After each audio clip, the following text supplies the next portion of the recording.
যখন বিশ্বের সামরিক শক্তির মাপকাঠি হয়ে দাঁড়ায় ডলার, তখন একটি প্রশ্ন বারবার উঠে আসে, মাত্র $10 বিলিয়ন বাজেট দিয়ে কি পাকিস্তান আদৌ $78 বিলিয়ন খরচ করা ভারতের জন্য হুমকি হতে পারে? কাগজে কলমে পার্থক্যটা বিশাল। ভারত ২০২৪ সালে প্রতিরক্ষা বাজেট $78 বিলিয়ন, পাকিস্তানের মাত্র $10 বিলিয়ন। ৬৮ বিলিয়ন ডলারের এই ফরাক ছোট্ট কয়েকটি দেশের পুরো সেনাবাহিনী চালানো সম্ভব। তাহলে কি পাকিস্তান এখনো হুমকি হয়ে দাঁড়াতে পারে? উত্তর হলো হ্যাঁ। কারণগুলো জানলে বিষয়টা পরিষ্কার হবে। প্রথমত, এটা শুধু সংখ্যার খেলা নয়। পাকিস্তান কখনোই ট্যাঙ্কে জাহাজে জাহাজে প্রতিযোগিতা করতে চায় না।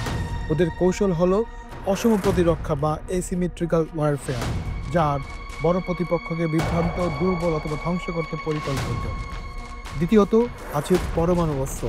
এটাই হচ্ছে ওদের মেইন স্ট্র্যাটেজি। পাকিস্তানের হাতে রয়েছে আনুমানিক ১৬০ থেকে ১৭০টি পারমাণবিক বোমা। এটা প্রতীকী কোনো অস্ত্র নয়, বরং ওদের প্রতিরক্ষা নীতির মূল। ভারত নো ফার্স্ট ইউজ বা আগে ব্যবহার না করার নীতি মেনে চলে, কিন্তু পাকিস্তান এমন কোনো প্রতিশ্রুতি দেয়নি, বরং নিজেদের অস্তিত্বের হুমকির মুখে পড়লে প্রথমে আঘাত করার অধিকার রাখে। এটাই পুরা কৌশল বদলে দেয়।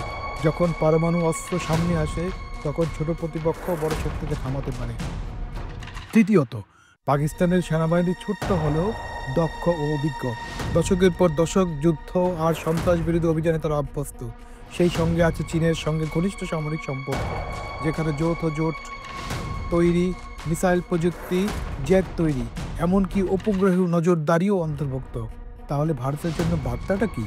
বাজেট, প্রযুক্তি ও সৈন্য সংখ্যায় এগিয়ে থেকেও ভারত পাকিস্তানকে হালকাভাবে নিতে পারে না। সামান্য ভুলও নিউক্লিয়ার যুদ্ধের দিকে ঠেলে দিতে পারে পুরো পুরো অঞ্চলকে। যুদ্ধের মানেই জেতা নয়, অনেক সময় প্রতিপক্ষকে যথেষ্ট ক্ষতি করতে পারা বা পরিস্থিতি জটিল করে তোলা, সেটাই লক্ষ্য। তাহলে কি 10 বিলিয়ন বাজেট নিয়েও পাকিস্তান হুমকি? নিশ্চয়ই। কারণ আধুনিক যুদ্ধ শুধু বাজেটের উপর নির্ভর করে না, নির্ভর করে কে আগে আঘাত হানতে প্রস্তুত। শান্তি মানে শুধু যুদ্ধ না হওয়া নয়, শান্তি হলো ক্ষমতা থেকে সত্য সংযম রাখা।